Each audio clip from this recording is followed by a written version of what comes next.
SIP തുടങ്ങാൻ വേണ്ടിയിട്ട് ഏറ്റവും മികച്ച മ്യൂച്വൽ ഫണ്ട് ഏതാണ്? നിക്ഷേപ ലോകത്ത് ഈ ചോദ്യത്തിനേക്കാളും ശക്തമായിട്ടുള്ള വേറൊരു ചോദ്യമില്ല. ഗൂഗിളിൽ മ്യൂച്വൽ ഫണ്ടിനെ പറ്റി ഏറ്റവും കൂടുതൽ തിരയപ്പെട്ട ചോദ്യം ചിലപ്പോൾ ഇതായിരിക്കും. നമ്മൾ മ്യൂച്വൽ ഫണ്ടിൽ നിക്ഷേപിക്കാൻ തുടങ്ങുന്ന സമയത്ത് പലർക്കും അറിയേണ്ട ഒരു കാര്യമാണ് ഏറ്റവും മികച്ച മ്യൂച്വൽ ഫണ്ട് ഏതാണ്. ഈ ചോദ്യത്തിന് എന്തെങ്കിലും പ്രശ്നമുണ്ടോ? ഒരു പ്രശ്നവുമില്ല. ആർക്കാണ് മികച്ചത് വേണ്ടാത്തത്? അപ്പൊ നിങ്ങൾ ഈ മ്യൂച്വൽ ഫണ്ട് ലോകത്ത് പുതിയൊരാളാണെങ്കിൽ ഈ ചോദ്യത്തിനുള്ള കൃത്യമായ ഉത്തരം അറിയുമെങ്കിൽ മാത്രമേ നമ്മൾക്ക് മ്യൂച്വൽ ഫണ്ട് ഇൻവെസ്റ്റ്മെന്റ് തുടങ്ങാൻ പറ്റുള്ളൂ. അപ്പൊ ഈ വീഡിയോ മുഴുവനായിട്ട് കാണാൻ ശ്രമിക്കുക. അപ്പൊ നമ്മുടെ വിഷയം മികച്ച മ്യൂച്വൽ ഫണ്ട്. ഞാൻ നേരത്തെ പറഞ്ഞ പോലെ മികച്ചത് വേണ്ടാത്ത ആൾക്കാരില്ല, എല്ലാവർക്കും ദ ബെസ്റ്റ് വേണം. നമ്മുടെ ജീവിതത്തിൽ എന്ത് സെലക്ട് ചെയ്യുമ്പോഴും മികച്ചതാണ് സെലക്ട് ചെയ്യുക. ഇപ്പൊ ഒരു കാറ് വേണമെന്നുണ്ടെങ്കിൽ നമ്മൾ ഒരുപാട് ആലോചിച്ച് മികച്ചൊരു കാറ് വാങ്ങും. വീട്ടിലേക്ക് എന്തെങ്കിലും സാധനം വാങ്ങണമെന്നുണ്ടെങ്കിൽ കുറെ റിവ്യൂ ഒക്കെ നോക്കിയിട്ട് നമ്മൾ സാധനം വാങ്ങും. എവിടെയെങ്കിലും ട്രിപ്പ് പോകണമെന്നുണ്ടെങ്കിൽ, എവിടെയെങ്കിലും സ്റ്റേ ചെയ്യണമെന്നുണ്ടെങ്കിൽ കുറെ റിവ്യൂ ഒക്കെ നോക്കി മികച്ച ഒരു ഹോട്ടൽ നമ്മൾ തിരഞ്ഞെടുക്കും. ഈ ഒരു കേസിലൊക്കെ മികച്ചത് എന്നത് പറയുന്നത് ദ ബെസ്റ്റ് ആണോ?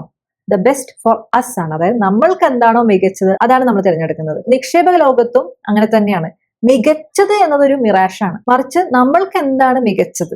ഇപ്പൊ ഒരു കാറ്, നമ്മൾ വാങ്ങിയ കാറ് നമ്മൾക്ക് മികച്ചതാണ്, അതാണോ ഏറ്റവും ബെസ്റ്റ് കാർ എന്ന് വെച്ച് കഴിഞ്ഞാൽ അതിനൊരു ഉത്തരവില്ല. അപ്പൊ നമ്മൾ ഈ മാർക്കറ്റ് ലോകത്ത് വരുവാണെങ്കിൽ തുടക്കക്കാരെന്ന നിലയിൽ നമ്മൾ മനസ്സിലാക്കേണ്ട വലിയൊരു സത്യം, വിപണികള്, മാർക്കറ്റ് സൈക്ലിക്കലാണ്. അതായത് ഇന്നത്തെ ബെസ്റ്റ് മ്യൂച്വൽ ഫണ്ട് ആയിരിക്കണം എന്നില്ല നാളത്തെയും ബെസ്റ്റ്. ഇപ്പൊ ഒരു 5 സ്റ്റാർ റേറ്റഡ് ഫണ്ട് എടുത്തു കഴിഞ്ഞാൽ 5 സ്റ്റാർ റേറ്റഡ് ആയിട്ട് കണ്ടിന്യൂ ചെയ്യാൻ പറ്റണമെന്നില്ല. കാരണം എന്താ? മാർക്കറ്റ് സൈക്ലിക്കലാണ്. അതായത് ചില വർഷങ്ങളിൽ സ്മോൾ ക്യാപ്പ് ആയിരിക്കും നന്നായി പെർഫോം ചെയ്യുക, ചില വർഷങ്ങളിൽ ലാർജ് ക്യാപ്പ് നന്നായി പെർഫോം ചെയ്യും, ചില സമയത്ത് ഇതൊന്നും അല്ല, ഇക്വിറ്റി ഫണ്ട്സ് ഒന്നുമല്ല, ഡെറ്റ് നന്നായി പെർഫോം ചെയ്യും, ഗോൾഡ് ചിലപ്പോൾ നന്നായി പെർഫോം ചെയ്യും ഇക്വിറ്റിനെക്കാളും. അപ്പൊ നമ്മൾ ഈ ബെസ്റ്റ് മ്യൂച്വൽ ഫണ്ട് എന്നൊരു കൺസെപ്റ്റിലേക്ക് പോകേണ്ട കാര്യമില്ല. ഇനി ചില ആൾക്കാരുണ്ടല്ലോ മ്യൂച്വൽ ഫണ്ടിൽ ഇൻവെസ്റ്റ് ചെയ്യുമ്പോൾ ആ സമയത്ത് ഏറ്റവും ബെസ്റ്റ് ഫണ്ട് സെലക്ട് ചെയ്തിട്ട് അതിൽ ഇൻവെസ്റ്റ് ചെയ്യും. ഇൻവെസ്റ്റ് ചെയ്ത് ഒരു വർഷമാകുമ്പോഴത്തേക്ക് ഇതിനൊരു റിട്ടേൺസ് ഒന്നും കാണൂല, ചിലപ്പോൾ നെഗറ്റീവ് റിട്ടേൺസ് ആയിരിക്കും. അപ്പൊ അവരെന്ത് ചെയ്യും? ആ ഫണ്ട് മതിയാക്കിയിട്ട് റീസെന്റ് ഏറ്റവും ബെസ്റ്റ് ഫണ്ട് ഏതാണ് അതിൽ പോയി ഇൻവെസ്റ്റ് ചെയ്യും. നമ്മളിങ്ങനെ ഈ ഫണ്ട് മാറ്റിക്കൊണ്ട് നിന്ന് കഴിഞ്ഞാൽ എന്താ സംഭവിക്കാന്നറിയോ? ഞാൻ ഇതിനൊരു നല്ലൊരു എക്സാമ്പിൾ നിങ്ങൾക്ക് പറഞ്ഞുതരാം. നിങ്ങൾ എത്ര പേര് ഇത് എക്സ്പീരിയൻസ് ചെയ്തിട്ടുണ്ട്? നമ്മൾ ടോൾ ഗേറ്റ് കടന്നു പോവാണ്, ഓക്കെ. അപ്പം കുറെ ടോൾ ഗേറ്റ്സ് കാണുന്നുണ്ട്, നമ്മൾ കാർ ഇങ്ങനെ പോവാണ്. അപ്പൊ നമ്മൾ വിചാരിക്കുകയാണ് ഈ ലൈനിൽ പോയി കഴിഞ്ഞാൽ ചിലപ്പം കുറച്ച് ടൈം എടുക്കും, കാരണം മുമ്പിൽ കുറെ വണ്ടികൾ കാണുന്നുണ്ട്. ഈ ലൈനിൽ എന്റെ മുമ്പിൽ കുറച്ച് കാറേ ഉള്ളൂ, അല്ലെങ്കിൽ കുറച്ച് വണ്ടികളേ ഉള്ളൂ, ആ ലൈൻ പിടിക്കാം. ആ ലൈൻ പിടിച്ചു കഴിഞ്ഞാൽ എനിക്ക് പെട്ടെന്ന് ടോൾ ഗേറ്റ് പാസ് ചെയ്ത് പോകാന്ന് വിചാരിക്കും. എന്നിട്ട് ആ ലൈൻ എടുക്കുമ്പോൾ നമ്മളുടെ ഒരു കഷ്ടകാലം കൊണ്ട് മുമ്പിലത്തെ വണ്ടിക്ക് ഒന്നെങ്കിൽ ഫാസ്റ്റ് ടാഗ് പെട്ടെന്ന് വർക്ക് ആവണമെന്നില്ല, അല്ലെങ്കിൽ മുമ്പത്തെ വണ്ടി സ്റ്റാർട്ട് ആവണമെന്നില്ല. അപ്പൊ നമ്മള് വേഗം പോകില്ലാന്ന് വിചാരിച്ച ലൈൻ പെട്ടെന്ന് കാലിയായിട്ട് പോകുന്നുണ്ടാവും, നമ്മൾ അവിടെ സ്റ്റക്ക് ആയിട്ടുണ്ടാവും. ഈ ഒരു അവസ്ഥ ചിലപ്പം മ്യൂച്വൽ ഫണ്ടില് മികച്ച ഫണ്ടുകൾ ഇങ്ങനെ മാറ്റി സെലക്ട് ചെയ്ത് കഴിഞ്ഞാൽ ചിലപ്പോൾ വന്നേക്കാം. അപ്പൊ നമ്മൾ ഈ മികച്ചത് തെരഞ്ഞു പോകുന്നത് അതിനൊരു എൻഡില്ല. അപ്പൊ നമ്മൾ ഇതിന്റെ പുറകെ പോകുന്ന സമയത്ത് എന്താ സംഭവിക്കുന്നത്? SIPന്റെ ഒരു പവറാണ് നമ്മൾ നഷ്ടപ്പെടുത്തുന്നത്. അപ്പം ഈ ഫണ്ടിന്റെ റേറ്റിംഗ്സ് മാറും. ഇന്നത്തെ മികച്ച ഫണ്ട് ആയിരിക്കില്ല നാളത്തെ മികച്ച ഫണ്ട്. സമ്പത്ത് എപ്പോഴും സൃഷ്ടിക്കുന്നത് നമ്മൾ തുടർച്ചയായിട്ട് ഡിസിപ്ലിൻ ആയിട്ട് ഇൻവെസ്റ്റ് ചെയ്യുന്നതിനനുസരിച്ചാണ്. ആംഫിന്റെ ഡാറ്റ അനുസരിച്ച് ഏകദേശം 40% നിക്ഷേപകരും 2 വർഷത്തിനുള്ളിൽ SIPകളൊക്കെ നിർത്തുന്നു എന്നാണ്. അതായത് SIPക്ക് ശരിക്കും വർക്ക് ചെയ്യാനുള്ള അവസരം പോലും കൊടുക്കുന്നില്ല. അപ്പൊ മികച്ച ഫണ്ട് തിരയുന്നതല്ല പ്രശ്നം, സിസ്റ്റം പ്രവർത്തിക്കാനുള്ള ഒരു അവസരം പല ഇൻവെസ്റ്റേഴ്സും കൊടുക്കുന്നില്ല എന്നതാണ് പ്രശ്നം. അപ്പം എന്തുകൊണ്ടാണ് നമ്മൾ ഈ മികച്ച ഫണ്ട് എന്ന് നമ്മൾ തിരഞ്ഞുകൊണ്ട് പോകുന്നത്? ഇതിന്റെ പിന്നില് നമ്മളുടെ മനഃശാസ്ത്രമാണ്. നിക്ഷേപക ലോകത്ത് വരുന്ന സമയത്ത് നമ്മൾ എപ്പോഴും നമ്മുടെ ബയസസിനെ പറ്റിയിട്ട്, അത് കാരണമുള്ള നമ്മുടെ ലിമിറ്റേഷൻസിനെ പറ്റിയിട്ട് എപ്പോഴും ബോധവാന്മാരാവണം. നമ്മൾക്ക് ഉള്ളൊരു കുറെ പക്ഷപാതങ്ങൾ, ബയസസ്, നമ്മൾക്ക് ആ പക്ഷപാതങ്ങൾ ഉള്ളതുകൊണ്ട് നമ്മുടെ പല ഡിസിഷൻസും, നമ്മുടെ പല തീരുമാനത്തിനും നിക്ഷേപിക്കുന്ന സമയത്ത് ഇതൊക്കെ സ്വാധീനിക്കും. അപ്പൊ ഈ മികച്ചതിനെ പുറകെ പോകുന്നതിന്റെ കുറച്ച് ബയസസ് എന്താണെന്ന് വെച്ച് കഴിഞ്ഞാൽ, ഒന്ന് റീസൻസി ബയസ്. അതായത് റീസെന്റ് ആയിട്ട് ഒരു സാധനം നമ്മൾ നന്നായിട്ട് കണ്ടു കഴിഞ്ഞാൽ അത് നാളെയും തുടരും എന്നൊരു കൈൻഡ് ഓഫ് ബയസ് നമുക്ക് വരും. അപ്പൊ ഒരു എക്സാമ്പിൾ, ഒരു ഫണ്ട് ഒരു 5 വർഷം മുന്നേ വളരെ മോശം ഫണ്ടായിരുന്നു, ഇപ്പൊ അത് നന്നായി പെർഫോം ചെയ്യുന്നുണ്ട്. വേറൊരു ഫണ്ട് നേരെ തിരിച്ച് 5 വർഷം മുന്നേ നന്നായി പെർഫോം ചെയ്ത ഫണ്ട് ഇപ്പൊ വളരെ മോശമായിട്ട് പെർഫോം ചെയ്യുന്നു. അപ്പൊ യൂഷ്വലി മനുഷ്യർക്ക് ഏതിലാണ് ഇൻവെസ്റ്റ് ചെയ്യാൻ തോന്നുന്നത്? റീസെന്റ് നന്നായി പെർഫോം ചെയ്യുന്ന ഫണ്ടിൽ പോയി നിക്ഷേപിക്കും, അല്ലെ? അങ്ങനെയാണ് നമ്മളുടെ ബുദ്ധി അങ്ങനെ പറഞ്ഞുതരാം. അതായത് റീസൻസി ബയസ് എന്ന് പറയും. അപ്പൊ റീസെന്റ് ആയിട്ട് ഇത് നന്നായിട്ട് ചെയ്തിട്ടുണ്ടെങ്കിൽ ഇത് ഇനി അങ്ങോട്ട് നന്നായി ചെയ്യും. അങ്ങനെ ആവണമെന്നില്ല, നമുക്ക് റീസൻസി ബയസ് ഉണ്ട്. അപ്പൊ നമ്മൾ റീസെന്റ് ആയിട്ട് റിട്ടേൺസ് വന്ന ഫണ്ട് തന്നെയാണ് ബെസ്റ്റ് ഫണ്ട് എന്ന് ഒരിക്കലും ഒരു കൺക്ലൂഷനിൽ എത്തരുത്. ഇനി രണ്ടാമത്തത് ലോസ് അവേർഷൻ, അതായത് നഷ്ടത്തിനോടുള്ള ഒരു ഭീതി. നിങ്ങൾക്ക് നഷ്ടം ഇഷ്ടമല്ല. അപ്പൊ ഇങ്ങനത്തെ ആൾക്കാർ എന്താ ചെയ്യുക? ഇപ്പൊ ഒരു ബെസ്റ്റ് ഫണ്ട് സെലക്ട് ചെയ്ത് അവർ ഇൻവെസ്റ്റ് ചെയ്തു എന്ന് ഞാൻ വിചാരിക്കും. ആ ഫണ്ട് കുറച്ചു കാലത്തേക്ക് നന്നായി പെർഫോം ചെയ്തില്ല എന്ന് വെച്ചോ, ഈ ലോസ് അവേർഷൻ ഉള്ള ആൾക്കാർ ഒന്നെങ്കിൽ SIP നിർത്തും, അല്ലെങ്കിൽ SIP മൊത്തത്തിൽ വെക്കും. കാരണം അവർക്ക് നഷ്ടം സഹിക്കാൻ പറ്റൂല. ഇങ്ങനെയുള്ള ആൾക്കാരുണ്ട്. ഒട്ടും നഷ്ടം അവരെ പോർട്ട്ഫോളിയോയിൽ അവർക്ക് കാണാൻ പറ്റില്ല. ഇതെന്തുകൊണ്ടാണ്? ഇത് നമ്മൾക്ക് ആ ലോസ് അവേർഷൻ ഉള്ളതുകൊണ്ടാണ്. അപ്പൊ നമ്മളോട് പറയണം, കുറച്ച് ഷോർട്ട് ടേമിലേക്ക് നഷ്ടം വരുമ്പോൾ വിൽക്കാൻ തോന്നുന്നുണ്ടെങ്കിൽ നമ്മൾ കൺട്രോൾ ചെയ്യണം. അപ്പൊ നമുക്ക് ഇങ്ങനെ ഒരു പ്രശ്നം ഉണ്ടെന്ന് മനസ്സിലാക്കിയാലല്ലേ നമുക്ക് കൺട്രോൾ ചെയ്യാൻ പറ്റുള്ളൂ. ഇനി മൂന്നാമത്തെ വലിയ പ്രശ്നം, നിങ്ങൾ പലരും ഇപ്പൊ ബെസ്റ്റ് മ്യൂച്വൽ ഫണ്ട് ഏതാണെന്ന് കണ്ടുപിടിച്ച് ഇൻവെസ്റ്റ് ചെയ്യാൻ നിൽക്കുന്ന ആൾക്കാരാണെങ്കിൽ നിങ്ങൾ അനുഭവിക്കുന്ന ഒരു പ്രശ്നം എന്ന് പറയുന്നത് പാരാലിസിസ് ബൈ അനാലിസിസ് ആയിരിക്കും. അതായത് വിശകലന പക്ഷാപാതം. അതായത് നൂറുകണക്കിന് ഫണ്ട് ഉണ്ട്, ഈ ഫണ്ട്സ് നോക്കിയിട്ട് ഓരോന്നോരോന്ന് അനലൈസ് ചെയ്ത് ലാസ്റ്റ് പാരാലിസിസ് ആയിപ്പോ, അയ്യോ ഏതിൽ ഇൻവെസ്റ്റ് ചെയ്യാൻ. ഈ ഒരു പ്രശ്നം എന്ന് പറഞ്ഞാൽ പ്രോഗ്രസിന്റെ ശത്രുവാണ്. നമ്മളെ പ്രോഗ്രസ് ചെയ്യാനേ വിടൂല. നമ്മൾ എന്താ ചെയ്യുന്നത് വെച്ചാല് നമ്മൾക്ക് ഒരു ചോയ്സ് എടുക്കാൻ പേടിയാവും. കുറെ അനലൈസ് ചെയ്ത് കഴിഞ്ഞാൽ ഒരു തീരുമാനം എടുക്കാൻ നമുക്ക് പേടിയാവും. പക്ഷെ ഒരിക്കലും നിങ്ങൾ ഒരു തെറ്റായ തീരുമാനം എടുക്കാൻ പേടിച്ചിട്ട് ഒരു തീരുമാനം എടുക്കാണ്ടിരിക്കുന്നു. അതായത് എപ്പോഴും മനസ്സിലാക്കേണ്ടത്, ഈ നിക്ഷേപ ലോകത്ത് cost of inaction is much higher than the cost of A less than perfect option. അതായത് ഒന്നും ചെയ്യാണ്ടിരിക്കുമ്പോൾ നിങ്ങൾക്ക് ഉണ്ടാവുന്ന ഒരു നഷ്ടം ഉണ്ടല്ലോ, അതാണ് വലിയ പെർഫെക്റ്റ് ഇല്ലാത്തൊരു കാര്യം ചെയ്യുന്ന നഷ്ടത്തിനേക്കാളും വലുത്. അറ്റ്ലീസ്റ്റ് നിങ്ങൾ ഇങ്ങനെ അനലൈസ് ചെയ്ത് എത്ര വർഷങ്ങൾ നഷ്ടപ്പെടുത്തിയ ആൾക്കാരുണ്ടാവും മ്യൂച്വൽ ഫണ്ട് ഇൻവെസ്റ്റ് ചെയ്യണം, സ്റ്റോക്ക് മാർക്കറ്റ് ഇൻവെസ്റ്റ് ചെയ്യണം എന്നിട്ട്. അവരുടെ ആ ഒരു ഇനാക്ഷൻ കാരണം എത്ര പണം അവർക്ക് നഷ്ടപ്പെട്ടു. മറിച്ച് അവര് അത്ര വലിയ പെർഫെക്റ്റ് ചോയ്സ് ഒന്നും സെലക്ട് ചെയ്തില്ല.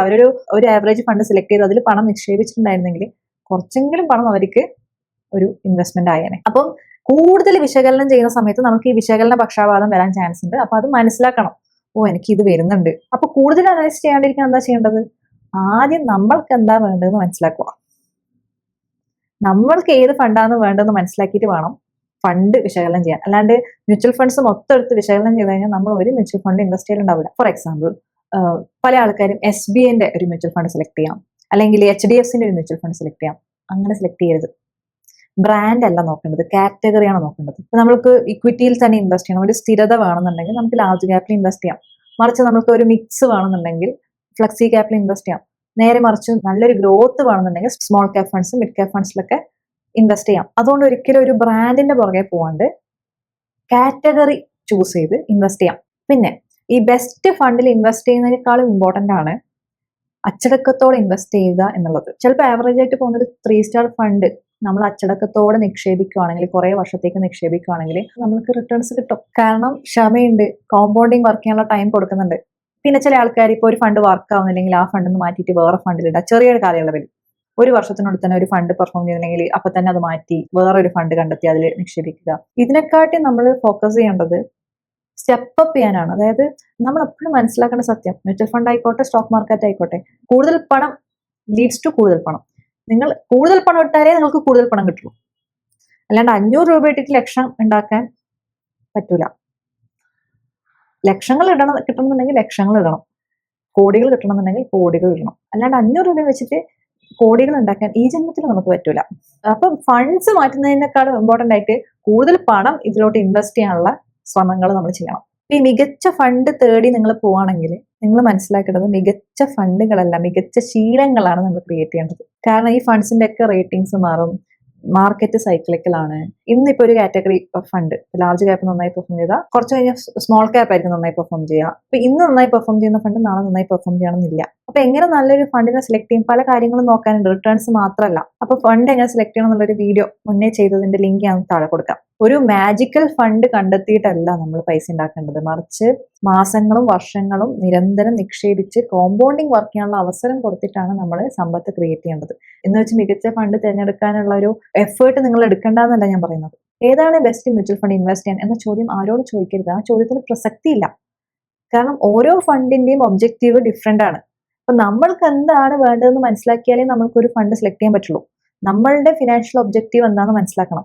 നമ്മൾക്ക് ഗ്രോത്ത് ആണോ വേണ്ടത്, സ്റ്റെബിലിറ്റി ആണോ വേണ്ടത്, ക്യാപിറ്റൽ പ്രൊട്ടക്ഷൻ ആണോ വേണ്ടത്, റിട്ടേൺസ് കിട്ടിയിട്ടില്ലെങ്കിൽ സാല എന്റെ പൈസ പ്രൊട്ടക്ട് ചെയ്യണം അതാണോ വേണ്ടത്, എനിക്ക് മൾട്ടി അസറ്റ് അലോക്കേഷൻ ഉള്ള ഫണ്ടാണോ വേണ്ടത്, അങ്ങനെ പല കാര്യങ്ങളും നോക്കിയിട്ട് വേണം നമ്മൾ ഒരു ഫണ്ട് സെലക്ട് ചെയ്യാൻ. അപ്പം ഏതാണ് മികച്ച SIP എന്ന ചോദ്യം നമ്മൾ നിർത്തിയിട്ട് ഏതാണ് എന്റെ ഫൈനാൻഷ്യൽ ഒബ്ജക്റ്റീവിന് മികച്ച മ്യൂച്വൽ ഫണ്ട് എന്നതിലേക്ക് വരണം. അതിനു വേണ്ടിയിട്ട് നിക്ഷേപകനെ പറ്റി മനസ്സിലാക്കണം. അപ്പൊ ഇന്ന് തൊട്ട് നിങ്ങളുടെ ഒബ്ജക്റ്റീവ് മനസ്സിലാക്കിയിട്ട് ഒരു ഫണ്ട് സെലക്ട് ചെയ്തിട്ട് അതിൽ കമ്മിറ്റ് ചെയ്യുക. പിന്നെ നിങ്ങൾ തരാൻ പാടില്ല. ആ ഫണ്ടിൽ കമ്മിറ്റ് ചെയ്ത് കഴിഞ്ഞാൽ അത് കുറച്ച് വർഷത്തേക്ക് തുടരുക. അപ്പൊ നിങ്ങൾ തുടരുന്ന SIP ആണ് ഏറ്റവും മികച്ച SIP. അത് മനസ്സിലങ്ങോട്ട് വെക്കുക.